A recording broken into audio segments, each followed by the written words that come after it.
Assalamualaikum warahmatullahi wabarakatuh. Kami dari kelompok 4 akan mempresentasikan materi mengenai the state of the art atau kecanggihan seni. Next slide. Sebelum kita melanjutkan ke materi, izinkan saya untuk membacakan anggota dari kelompok 4 itu sendiri. Jadi yang pertama ada Ashabul Maimanah dengan NPM ujung 004. Lalu yang kedua ada Jihan Silvriza dengan NPM ujung 014. Lalu ada Abizar Septawandra dengan NPM ujung 034. Lalu saya sendiri Baung Tegar Firansyah dengan NPM ujung 044. Kemudian Melinur Hasanah dengan NPM ujung 054. M. Fakhri Adli Noval dengan NPM ujung 064. Lalu kemudian ada Devina Paulin Samosir dengan NPM ujung 074. Jihan Salsabila dengan NPM ujung 084. Ramadina Ayla Putri dengan NPM ujung 004. Metarianti dengan NPM ujung 014 serta yang terakhir ada Anissa Almanda dengan NPM ujung 024. Kepada pemateri saya persilakan untuk mempresentasikan. Baik, materi pertama adalah kecerdasan buatan. Kecerdasan buatan adalah studi tentang agen yang dapat menerima persepsi dan kemudian melakukan action. AI merupakan studi tentang intelligent agents, perangkat apapun yang memahami lingkungannya dan mengambil tindakan yang memaksimalkan peluangnya untuk mencapai tujuannya. Next slide. Berikut adalah salah satu contoh kecerdasan buatan, yaitu adalah autonomous driving. Ini merupakan sebuah sistem yang ditanamkan pada suatu mobil untuk membantu pengemudi saat menjalankan mobil. Materi selanjutnya akan dijelaskan oleh Meli. Baik, terima kasih. Selanjutnya saya akan menjelaskan mengenai penerapan AI pada Tesla. Nah, Tesla merupakan perusahaan otomotif yang berada di California, Amerika Serikat. Nah, sepanjang perjalanan Tesla, mereka telah bekerja menggunakan artificial intelligence yang telah memanfaatkan dua inovasi teknologi yaitu AI dan Big Data untuk menciptakan basis pelanggan yang digunakan sebagai bagian pengembangan produk mereka. Sejak awal, data basis pelanggan yang menggunakan kedua teknologi tersebut telah membantu Tesla untuk menganalisis, memahami persyaratan, dan memperbarui sistem mereka agar menjadi salah satu bisnis otomotif yang sukses. Kehadiran AI pun dinilai sebagai keberhasilan Tesla mengembangkan kendaraan listrik dan kendaraan berbasis otonom. Oleh karena itu, berikut ini adalah contoh Tesla memanfaatkan teknologi artificial intelligence. Next. Teknologi AI Tesla terbaru. Nah, Tesla telah berkolaborasi dengan NVIDIA untuk mengoptimalkan chip yang terintegrasi dengan AI mereka. Chip tersebut dinilai cukup pintar untuk menggerakkan mobil dengan kemampuan mengemudi sendiri. Chip tersebut juga memiliki kelebihan, yaitu sebagai navigator di jalan-jalan lokal dan memberikan informasi mengenai rambu lalu lintas. Kombinasi software, platform superkomputer NVIDIA dan sederet sensor pada mobil pada akhirnya melahirkan sistem autopilot. Next. AI dalam Tesla yang akan dijelaskan oleh pemateri selanjutnya.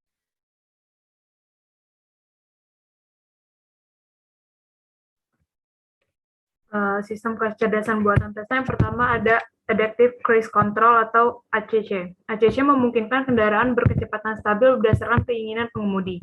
Jika mobil mendekati bagian belakang mobil lain yang sedang melaju lebih lambat, ACC akan memperlambat mobil untuk menjaga mobil pada jarak tertentu. Lalu yang kedua ada Auto Steer. Fitur Auto Steer berada dalam metode beta selama penulisan makalah ini. Auto Steer menjaga mobil tetap di jalur tengah, tanda jalur, atau di jalur kiri sesuai keinginan user jika hanya ada satu jalur yang menandai. Auto Steer selalu digunakan dengan ACC meskipun ACC bisa digunakan sendiri. Berikut materi dari saya selanjutnya akan dijelaskan oleh Jihan Salsabila. Baiklah, selanjutnya ada Navigation System. Sistem navigasi peta berbasis GPS atau Global Positioning System menyediakan navigasi otomatis ke tujuan. Pengemudi bertanggung jawab untuk mengikuti arah navigasi karena fungsi auto steer tidak secara langsung terkait dengan peta. Selanjutnya yaitu ada summon. Summon memungkinkan pengemudi untuk memasukkan dan mengeluarkan mobil dari garasi atau tempat parkir saat pengemudi berada di luar kendaraan dengan menggunakan smartphone. Pengemudi bertanggung jawab untuk memastikan posisi mobil bebas dari halangan sebelum mengaktifkan fitur sama. Sekian presentasi dari saya, selanjutnya yaitu Arisa Amanda. Baik, terima kasih kepada Jihan. Selanjutnya, saya akan membawakan yaitu Auto Lane Change atau ALC, yang memungkinkan mobil untuk berpindah secara otomatis ke jalur yang berdekatan ketika pengemudi menyalakan sinyal belok. Pengemudi bertanggung jawab untuk memastikan bahwa jalurnya jelas sebelum mengaktifkan ALC. Selanjutnya ada Electronic Stability Control, yaitu atau ELC, yaitu memungkinkan mobil Tesla berbelok dengan stabil. Menstabilan ini diperlukan agar mobil tidak berpindah jalur saat berbelok. Materi selanjutnya akan dibawakan oleh Bang. Baik, di sini terdapat PIS atau Performance Measure Environment Actuators and Sensor. Untuk agen terdapat Tesla dengan Performance Measure, keamanan, kecepatan stabil, kenyamanan, navigasi, tidak melanggar peraturan, dan sampai pada tujuan. Lalu untuk environment-nya, yaitu terdapat roda, lalu lintas, cuaca, kendaraan lain, rambu-rambu lalu lintas, penumpang, dan pengemudi. Untuk actuators-nya terdapat steering, rem, akselerator, klakson, serta penyesuai hidrolik. Dan yang terakhir ada sensor, yaitu terdapat GPS, kamera, sonar, smartphone, radar, speedometer, sensor LCD, sensor inframerah, sensor ultrasonik, serta laser scanner. Next slide. Nah, ini merupakan contoh dari gambar sensor-sensor pada Tesla. Sekian dari saya, selanjutnya akan dilanjutkan kepada Fakhri. Properties of Task Environment. Full Observable AI Environment mempunyai akses kepada semua informasi yang dibutuhkan untuk menyelesaikan target tugas. Sementara Partially Observable Environment tidak mempunyai akses menyeluruh untuk menyelesaikan target tugas. Next slide. Tesla kolaboratif. Tesla termasuk dalam kolaboratif karena sistem kecerdasan buatan pada autonomous driving memerlukan kolaborasi lebih dari satu sistem. Autosteer dan adaptive cruise control adalah contoh dari kolaboratif AI environment. Materi selanjutnya akan dibacakan oleh Meta.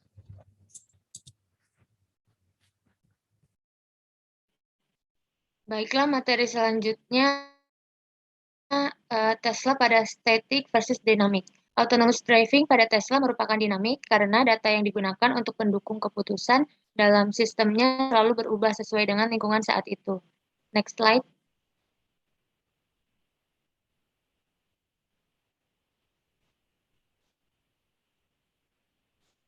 Selanjutnya, discrete versus continuous. Tesla merupakan continuous karena sumber data tidak terputus dalam suatu interval data. Selain itu juga jumlah persepsi dan tindakan juga tidak terbatas. Baiklah, materi selanjutnya akan dilanjutkan oleh rekan saya.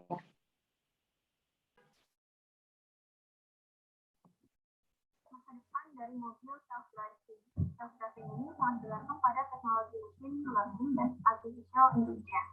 Mobil self-driving ini atau autonomous vehicle ini sebenarnya merupakan sebuah solusi yang cukup logis untuk mengatasi masalah pengemudi yang suka ugal-ugalan. Selain itu, bukan tidak mungkin di masa depan, dengan semakin terbatasnya lahan parkir, tidak ada lagi kepemilikan mobil. Mobil akan menjadi sebuah layanan dengan metode berlangganan. Next slide.